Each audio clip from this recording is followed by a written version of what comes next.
Après la proclamation des résultats à l'issue du second tour, l'employeur doit transmettre dans les meilleurs délais le procès-verbal de l'élection par courrier à l'administration, Centre de traitement des élections professionnelles, CTEP, ou via la voie dématérialisée sur le site www.élection-professionnelle.travail.gouv.fr. Il doit également transmettre une copie des procès-verbaux aux organisations syndicales concernées.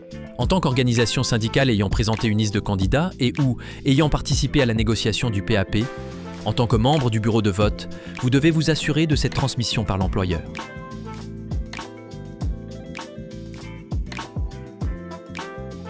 Le procès-verbal contribue au calcul de l'audience syndicale au niveau de l'entreprise, de la convention collective et au niveau national interprofessionnel. Le PAP est l'accord qui lance le process d'élection dans l'entreprise et le PV est le document qui y met fin. Un PV d'élection par collège électoral doit être rempli. Utilisez le bon CERFA. Il vient d'être mis à jour. Il faut utiliser le formulaire numéro 15822-04. Il peut être rempli de manière manuscrite ou via l'outil de saisie en ligne sur le site www.élection-professionnelle.travail.gouv.fr. Il comprend des éléments majeurs qui doivent attirer toute votre attention.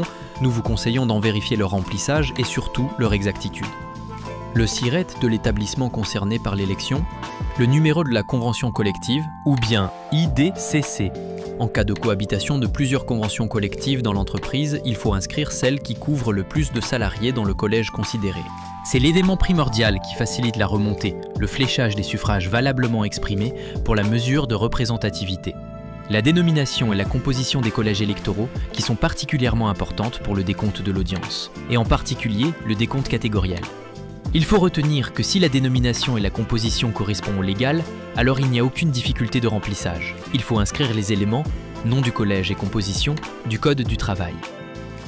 Lorsque la dénomination et la composition diffèrent du légal, on coche « Autre » et on inscrit les éléments relatifs à la composition qui ont été négociés dans le PAP. L'employeur est le garant du bon remplissage du PV. Si le bureau de vote et l'employeur rencontrent des difficultés, nous vous conseillons d'utiliser l'outil d'aide à la saisie des procès-verbaux, disponible sur www.élection-professionnelle.travail.gouv.fr ou d'utiliser les outils confédéraux, CFE, CGC, guides et autres communications. Une adresse dédiée peut vous renseigner, représentativité@cfecgc.fr. Signer ou ne pas signer.